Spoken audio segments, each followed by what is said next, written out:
Assalamualaikum warahmatullahi wabarakatuh. Yang terhormat kepada Bapak Dr. Muhammad Miftah Farid SPD MPD selaku dosen pengampu mata kuliah Statistik Ekonomi dan teman-teman semuanya. Pada kali ini kami dari kelompok 5 akan mempresentasikan hasil diskusi kami dengan materi tentang memahami metode pengambilan sampel dan teorema limit tengah.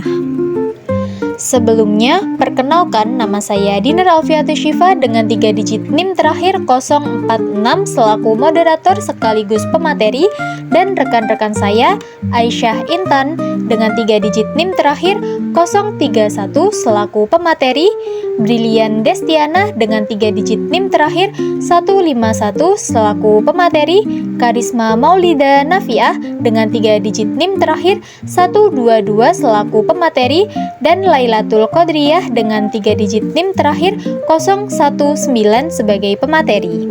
Baik, tanpa berlama-lama lagi, kami izin untuk mulai memaparkan materi dari kelompok kami yang diawali dengan pengertian sampel yang akan dijelaskan oleh rekan saya. Oke teman-teman, yang pertama di sini kita akan membahas pengertian sampel. Nah, apa sih yang dimaksud dengan sampel? Nah, yang dimaksud dengan sampel yaitu sebagian dari populasi yang digunakan untuk mewakili keseluruhannya. Jadi, kita tidak memiliki semuanya, tetapi cukup sebagiannya saja yang mana bisa menggambarkan keseluruhannya. Lalu, kenapa sih kita harus menggunakan sampel? Nah, alasannya yang pertama karena populasi itu terlalu banyak, maka dari itu tidak mungkin kita diteliti semuanya. Maka dari itu kita menggunakan sampel yang mana hanya diambil sebagiannya saja, akan tapi sudah mewakili keseluruhannya. Yang kedua yaitu kita bisa menghemat waktu. Dengan kita menggunakan sampel, maka waktu kita tidak dibuang dengan sia-sia. Penelitian kita juga cepat selesai. Nah, yang ketiga, kita bisa menghemat biaya. Selain kita bisa menghemat waktu, juga kita bisa menghemat biaya karena waktu yang kita gunakan untuk meneliti itu lebih cepat dan biaya yang kita keluarkan hal lebih sedikit. Nah, yang terakhir itu karena ada populasi yang sulit dijangkau. Kan ada tuh akses yang sulit dijangkau. Maka dari itu kita menggunakan sampel agar kita meneliti akses yang bisa kita buka, dan akses tersebut sudah mewakili akses-akses yang lain yang tidak bisa dibuka. Seperti itu. Pada presentasi kali ini, saya akan menjelaskan tentang jenis metode pembelian sampel dalam penelitian. Nah, seperti yang sudah dijelaskan oleh rekan saya tadi, sampel adalah sebagian dari populasi yang digunakan sebagai sumber data penelitian. Pemilihan sampel penting agar hasil penelitian itu dapat mewakili populasi secara tepat.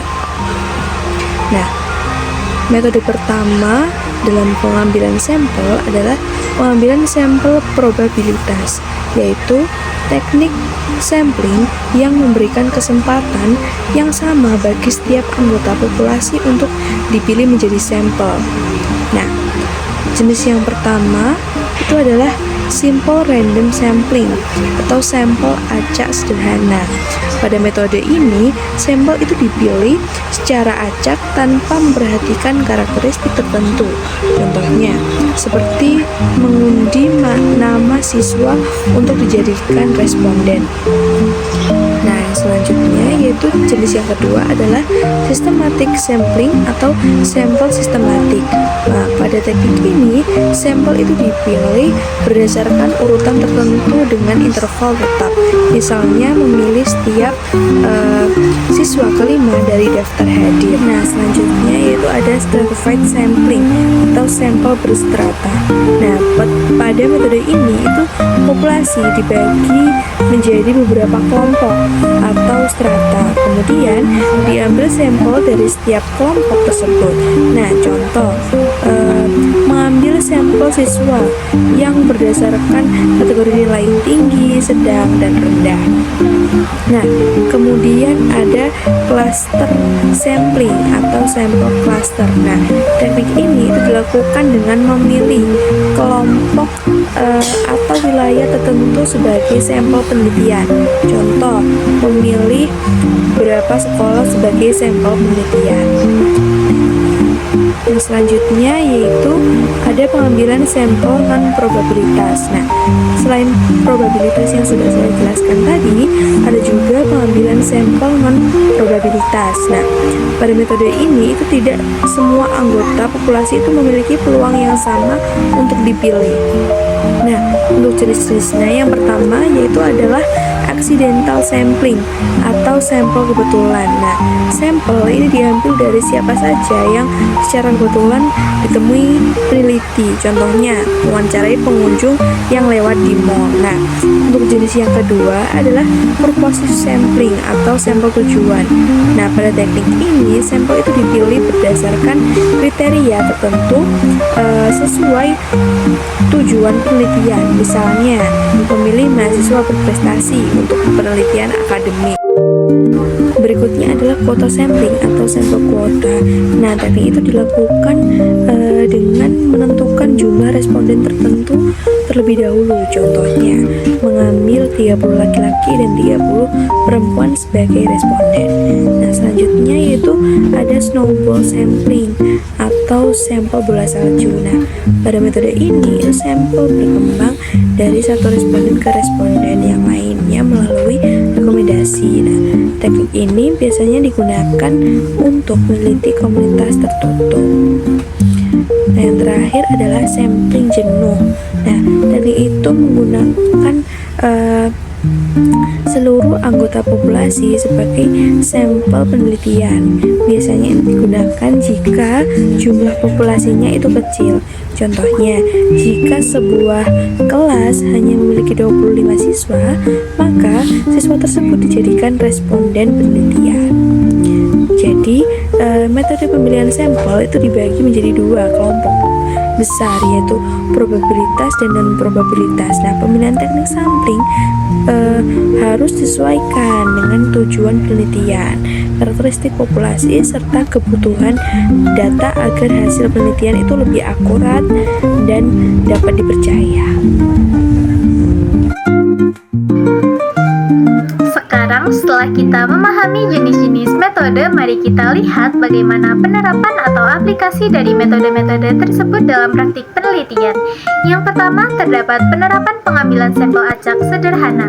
Dalam metode ini, jumlah sampel atau dilambangkan dengan N kecil diambil dari jumlah populasi atau dilambangkan dengan N besar, di mana setiap anggota dalam populasi harus memiliki peluang yang sama untuk dijadikan sampel. Ada 3 cara yang umum digunakan untuk menentukan sampel dengan teknik ini. Cara pertama yaitu metode undian, yaitu dengan menulis nomor atau nama pada kertas lalu mengundi.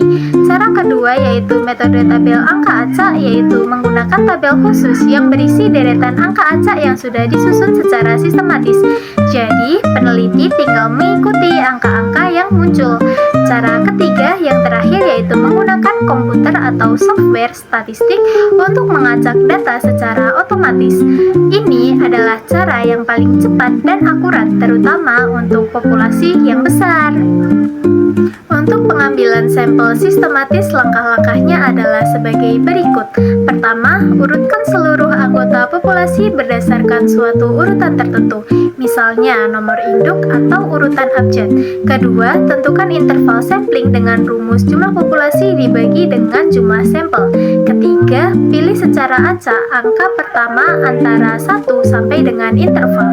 Keempat, dari angka awal itu tambahkan interval secara berulang untuk mendapatkan anggota sampel berikutnya. Proses ini berlanjut sampai jumlah sampel yang diinginkan itu sudah tercapai.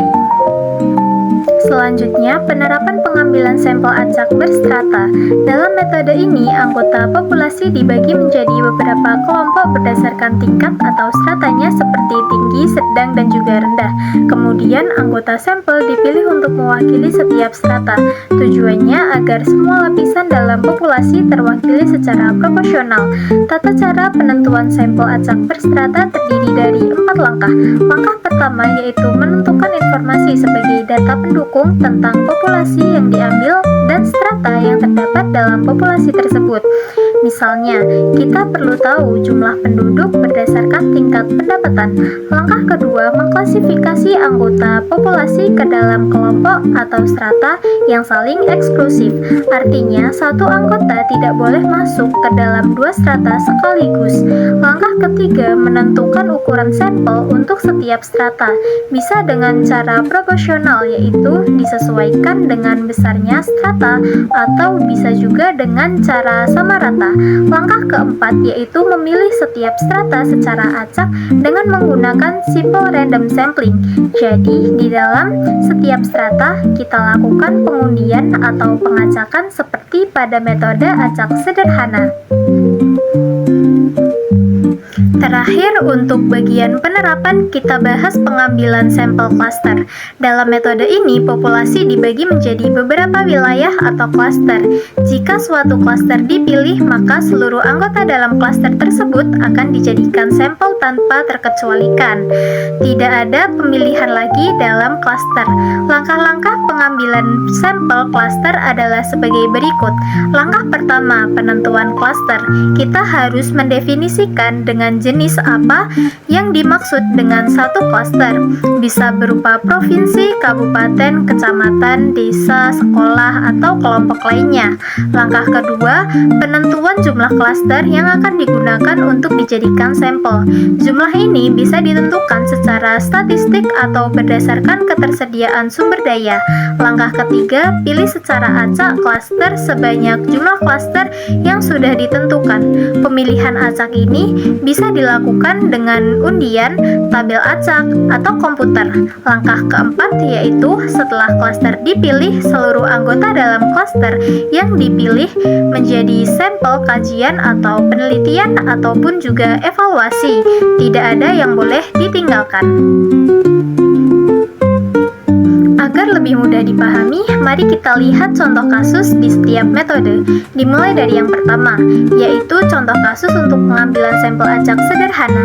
Diketahui ukuran populasi atau disimbolkan dengan N besar sama dengan 1000 orang, kemudian ukuran sampel atau disimbolkan dengan N kecil yang diinginkan adalah 20 orang. Dengan menggunakan teknik simple random sampling, kita akan memilih secara acak nomor-nomor yang ditarik dari 1 hingga 1000. Prosesnya bisa dengan mengundi 20 kali, atau menggunakan tabel angka acak, atau menggunakan komputer. Setelah 20 nomor terpilih, maka orang-orang yang memiliki nomor identitas sesuai dengan nomor terpilih itulah yang menjadi sampel penelitian. Setiap anggota populasi memiliki peluang yang sama, yaitu 20 dibagi 1000 atau 2%. Contoh kasus yang kedua adalah pengambilan sampel sistematis. Misalnya, sebuah pasar swalayan ingin mempelajari kebiasaan pembeli pelanggannya. Populasi pelanggan yang masuk dalam satu hari adalah 120 orang, namun peneliti hanya mampu mewawancarai 40 orang karena keterbatasan tenaga dan waktu. Maka interval sampelnya adalah jumlah populasi dibagi dengan jumlah sampel, yaitu 120 dibagi 40 sama dengan 3. Dengan pengambilan sampel acak sistematis, peneliti dapat memilih setiap pelanggan ke 3, 6, 9, 12, dan seterusnya yang memasuki pasar. Namun, sebelum itu peneliti harus menentukan angka awal acak antara 1 sampai 3. Misalnya, angka awal yang terpilih adalah 2, maka pelanggan nomor urut 2, 5, 8, 11, dan seterusnya hingga terkumpul hingga 40 orang akan menjadi sampel. Kemudian, peneliti bisa melakukan penelitian terhadap sampel tersebut. Metode ini memastikan bahwa sampel tersebar secara merata di seluruh waktu operasional pasar. Contoh kasus yang ketiga adalah pengambilan sampel acak berstrata. Misalnya, seorang peneliti akan melakukan evaluasi yang digunakan untuk mengetahui tingkat prestasi akademik di sekolah menengah atas. Populasi yang diambil adalah 330 SMA yang terdapat di 33 provinsi di Indonesia. Artinya, rata-rata setiap provinsi memiliki 10 SMA.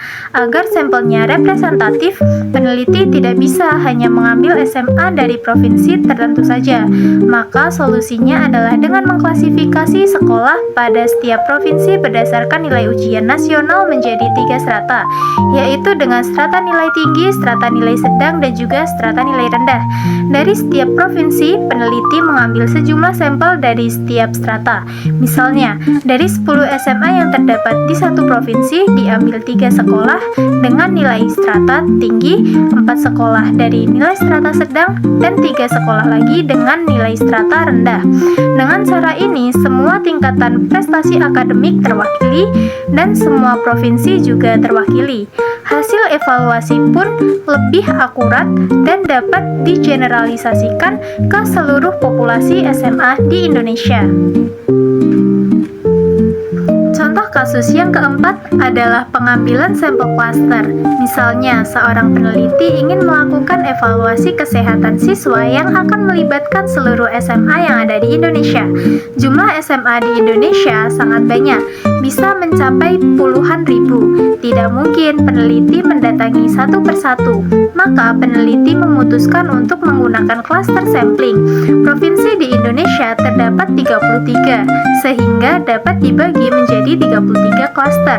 Setiap klaster adalah satu provinsi lengkap dengan semua SMA yang ada di dalamnya.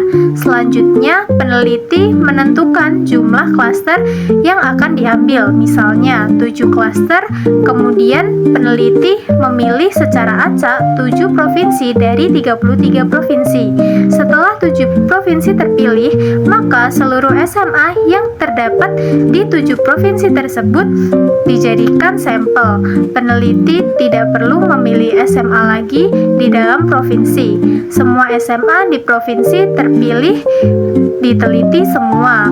Metode ini sangat menghemat biaya dan tenaga, terutama untuk populasi yang tersebar di wilayah geografis yang sangat luas.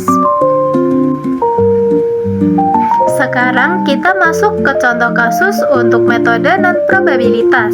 Contoh pertama adalah pengambilan sampel kebetulan. Misalnya, seorang peneliti melakukan evaluasi tentang penggunaan komputer dalam proses pembelajaran. Peneliti datang ke sekolah lalu berkeliling.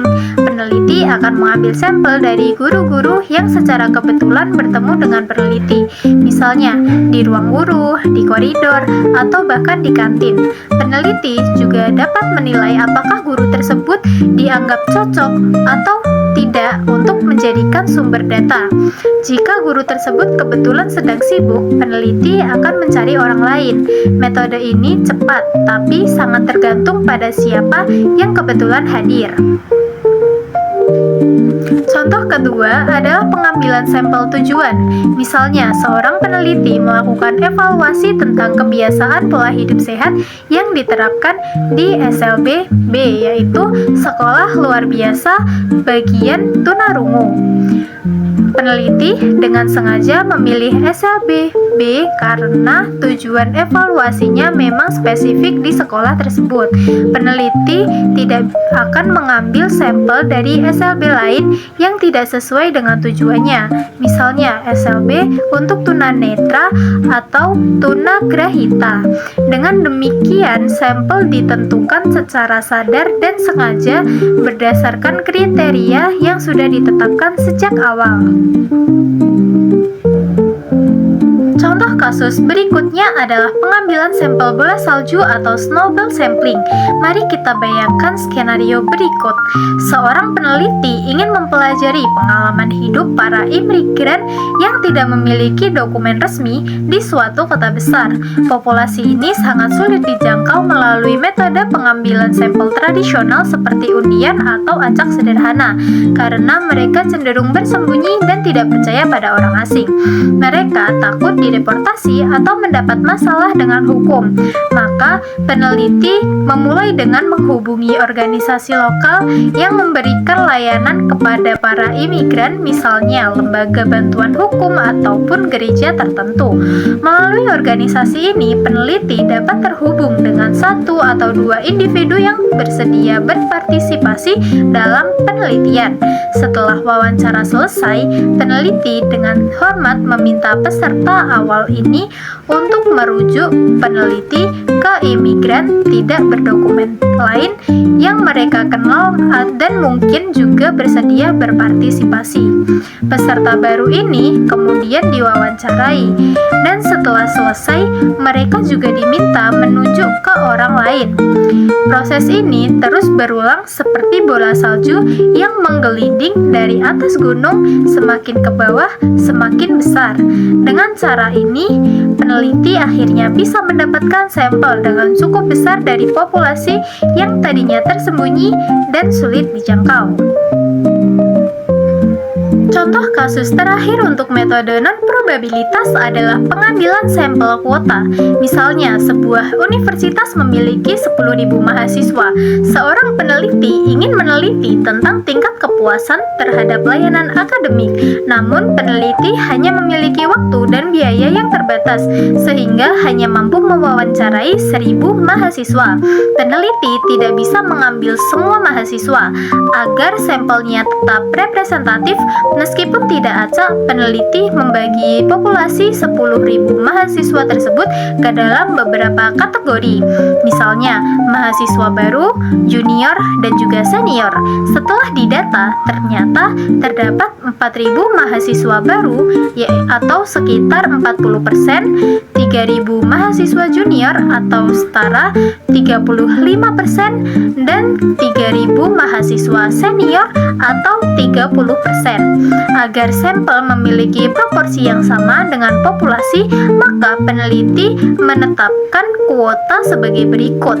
Dari total 1.000 sampel, peneliti harus mengambil 400 mahasiswa baru, 300 mahasiswa junior, dan 300 mahasiswa senior. Peneliti kemudian mulai mengumpulkan sampel dari setiap kategori. Siapapun mahasiswanya, asalkan termasuk dalam kategori yang tepat dan setuju diwawancarai, bisa menjadi responden. Setelah kuota atau suatu kategori terpenuhi, peneliti berhenti mencari responden dari kategori tersebut dan beralih ke kategori lain. Metode ini sangat praktis, cepat, dan mudah untuk dilakukan. Nah, selanjutnya di sini kita akan membahas mengenai teorema limit tengah atau biasa kita kenal sebagai CLT atau Central Limit Theorem. Nah, jadi CLT dalam statistik ini itu menyatakan bahwa rata-rata dari sejumlah sampel acak yang diambil dari sebuah populasi itu akan terlihat semakin mirip dengan distribusi normal ketika ukuran sampelnya itu cukup besar, meskipun distribusi populasinya tadi di awal itu tidak normal. Jadi intinya CLT dalam statistik ini itu semakin banyak sampel yang diambil dari sebuah populasi, maka rata-ratanya dari sampel tersebut itu akan membentuk sebuah distribusi normal, meskipun populasi awalnya tadi itu tidak normal. Nah, jadi tidak normal yang dimaksud di sini itu adalah populasinya hanya condong ke satu sisi saja, sehingga membuat kedua sisinya itu tidak simetris. Nah, selanjutnya di sini kita akan membahas mengenai dari bentuk-bentuk sebuah distribusi variabel dalam populasi. Yang pertama itu bentuk dari distribusi normal. Di sini kita bisa melihat bahwa bentuknya itu seperti lonceng. Nah, jadi pada distribusi normal ini itu seringkali dianggap ideal karena menunjukkan sebuah keseimbangan. Nah, jadi di sini kita bisa melihat juga bahwa di sisi kanan dan juga di sisi kirinya itu hampir sama. Lalu yang kedua itu ada bentuk dari distribusi yang condong ke sebelah kanan. Nah, jadi distribusi ini itu lebih banyak memiliki nilai kecilnya dibandingkan nilai besarnya, sehingga menyebabkan bentuknya itu condong ke sebelah kanan. Lalu yang ketiga itu bentuk dari distribusi yang lebih condong ke sebelah kiri. Jadi kebalikannya dari distribusi yang condong ke sebelah kanan tadi. Nah, lalu selanjutnya kita akan membahas mengenai hubungan sampel dengan distribusi normal. Nah, jadi ukuran sampel ini itu sangat berkaitan dengan distribusi normal dalam CLT, karena dalam CLT itu menegaskan bahwa ketika ukuran sampel meningkat, maka hasilnya pun akan semakin mendekati ke distribusi normal. Nah, jadi semakin besar ukuran sampel, maka akan lebih banyak data yang tersedia untuk digunakan dalam menghitung sebuah rata-rata, sehingga pengaruh variasi individu dalam sampel akan dapat saling menghilangkan. Nah, jadi pada intinya itu, ukuran sampel yang lebih besar maka akan membuat sebuah rata-rata sampel itu akan semakin mendekati ke distribusi normal. Sedangkan kalau ukuran sampelnya kecil, maka itu akan sulit untuk mendekati ke distribusi normal. Nah, selanjutnya kita akan membahas mengenai contoh nilai sampel dengan minimum 50 observasi. Nah, di sini kita bisa melihat gambarnya ya, bahwa distribusi rata-ratanya itu akan mengikuti distribusi populasi. Jadi rata-ratanya itu nanti itu akan mengikuti distribusi populasinya. Dengan 50 observasi ini itu kita bisa mengatakan ukuran sampelnya itu sudah cukup besar, yang dimana sudah tadi dijelaskan bahwa semisal ukuran sampel yang lebih besar ini itu sangat diperlukan dalam CLT supaya bisa menjadi normal. Nah, jadi dengan 50 observasi ini itu kita bisa mengatakan bahwa ukuran sampel ini itu sudah besar, tetapi lebih baik lagi apabila kita itu meningkatkan nilai minimum observasinya lagi.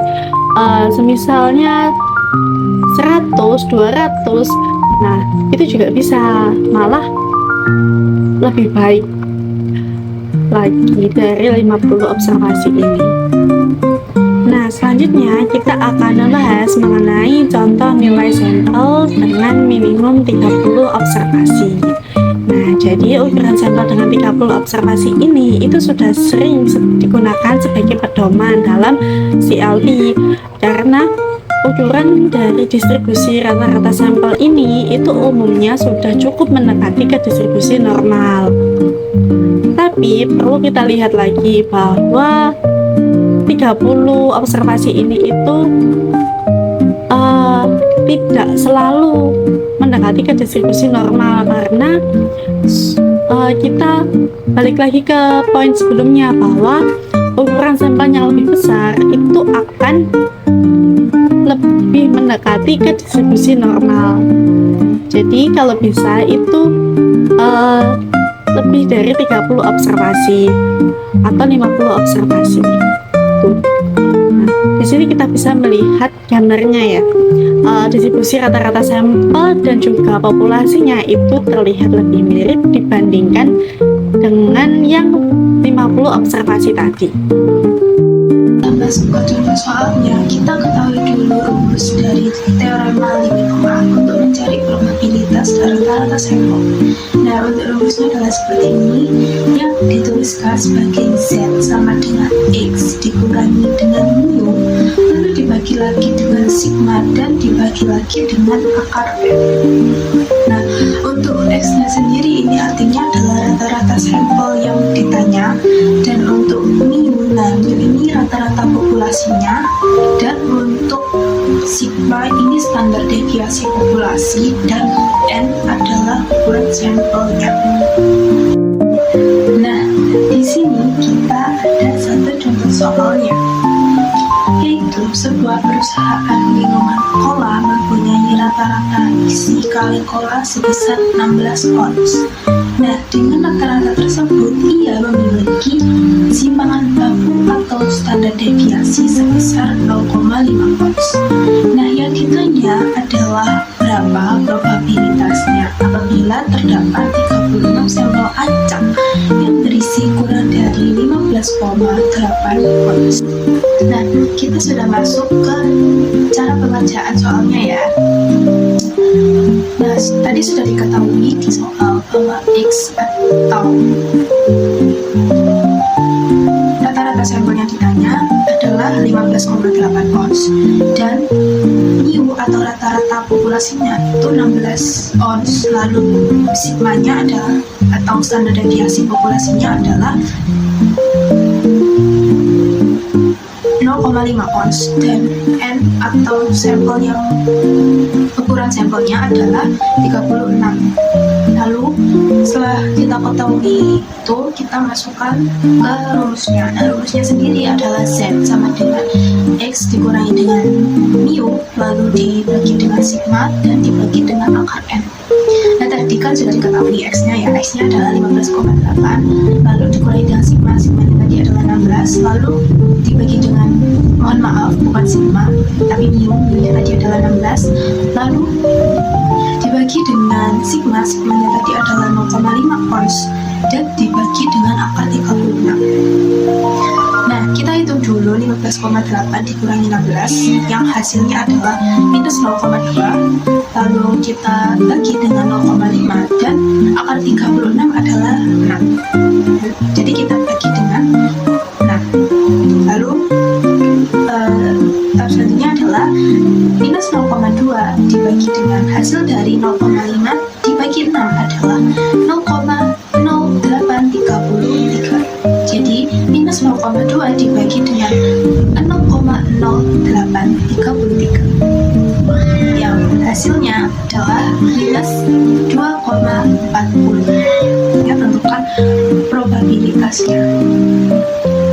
Tadi bisa disimpulkan bahwa peluang X adalah kurang dari 15,8 sama dengan peluang Z kurang dari minus 2,40 sama dengan 0,82%. Nah, kenapa bisa 0,82%? Karena saat kita akan mencari probabilitas, kita gunakan yang peluang Z saja. Nah, peluang Z-nya tadi kan adalah minus 2,40. Nah, minus 2,40 ini kita cari dulu di tabel Z. Tabel Z-nya seperti ini. Kita cari yang minus 2,40. Dan di kolom 0,00 lah. Nah, kenapa di kolom 0,00? Karena di belakang, angka di belakang 4 adalah 0. Jadi, maka kita fokus saja di kolom 0,00 saja. Nah, kita sudah temukan bahwa minus 2,40 yang ada di kolom 00 itu berjumlah 0,0080. Nah, kalau kita jadikan persen, itu akan menjadi 0,82%. Nah, dari situ kenapa probabilitasnya itu adalah 0,82%, karena kita cari dari peluang Z-nya. Nah, peluang Z-nya kita temukan di tabel Z-nya seperti itu. Lalu untuk grafik probabilitasnya juga berbentuknya seperti ini. Oke, jadi kesimpulan pada materi kali ini, berdasarkan pembahasan yang rekan-rekan saya tadi sudah jelaskan, dapat disimpulkan bahwa teknik pengambilan sampel merupakan bagian penting dalam penelitian, karena sampel itu digunakan untuk mewakili populasi. Metode sampling ini dibagi menjadi dua, yaitu probability sampling dan non-probability sampling, yang masing-masing memiliki kelebihan dan kekurangan.